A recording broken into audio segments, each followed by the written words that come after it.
Shalom saudaraku semua, berjumpa lagi dalam Pastor Message kali ini. Kita akan merenungkan firman Tuhan yang diambil dari 1 Korintus 9 ayat yang ke-24. Saya bacakan buat saudaraku semua. Tidak tahukah kamu bahwa dalam gelanggang pertandingan semua peserta turut berlari, tetapi bahwa hanya satu orang saja yang mendapat hadiah? Karena itu, larilah sebegitu rupa sehingga kamu memperolehnya. Saya loncat di ayat yang ke-26. Sebab itu, aku tidak berlari tanpa tujuan. Nah, dari firman Tuhan ini kita tahu bahwa kita semuanya berlari-lari untuk mencapai satu tujuan. Nah, apa itu sih? Saya percaya setiap saudara, saya juga pasti punya tujuan dalam hidup ini. Contohnya dalam aspek kehidupan kekristenan. Kita berlari-lari, kita berjuang, kita berusaha untuk kita bisa mencapai tujuan, yaitu keselamatan hidup yang kekal. Apa yang harus kita lakukan? Banyak, Bapak Ibu Saudaraku. Kita pasti masa lalu kebanyakan dari kita prosesnya adalah bertobat, kemudian kita percaya kepada Yesus sebagai Tuhan dan Juru Selamat. Kita memberikan Roh Kudus untuk menuntun hidup kita. Setiap hari kita dituntun. Kita juga baca firman Tuhan, kita juga berdoa, kita muji nyembah Tuhan. Semuanya dilakukan dengan konsentrasi penuh, dengan fokus, mengutamakan terlebih di pagi hari.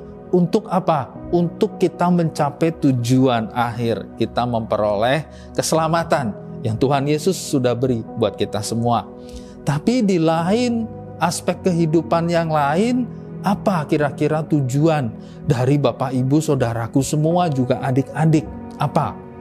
Misalnya dalam pelayanan, kita melayani Tuhan dengan segenap hati, dengan segenap jiwa, untuk menyenangkan hati Tuhan. Kita fokus dalam melayani Tuhan. Itu juga satu tujuan, supaya jiwa-jiwa kita bawa ke hadapan Tuhan, mengenal Tuhan Yesus Kristus. Selain kehidupan kekristenan dan pelayanan, saya juga mungkin dari adik-adik dalam studinya pasti punya tujuan. Misalnya ingin naik kelas supaya mendapatkan nilai yang terbaik. Berarti fokusnya harus belajar. Terus mengutamakan yang terbaik. Juga Bapak Ibu yang bekerja, yang berbisnis, pasti tujuannya adalah ingin sukses dalam usaha dan pekerjaannya. Juga hal-hal yang lain dalam keluarga misalnya, ingin tujuannya membangun keluarga yang bahagia. Nah, itu semuanya harus diusahakan sama kita. Kita harus fokus.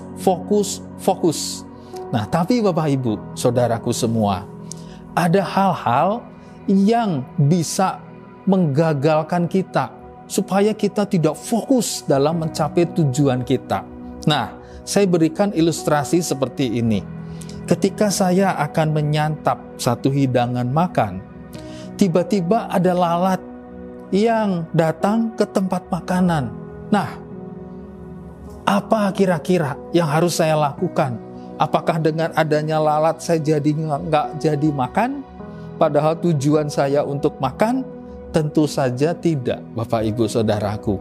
Kita pasti akan usir lalatnya, kita abaikan lalatnya. Tapi kita harus fokus dengan makanan yang akan kita santap. Jangan kita tinggalkan makanan, kita fokus untuk urusin lalat itu. Lalat-lalat dalam tanda kutip dalam kehidupan kita nggak bisa cegah untuk lalat-lalat itu mengganggu kehidupan kita. Kita nggak bisa cegah.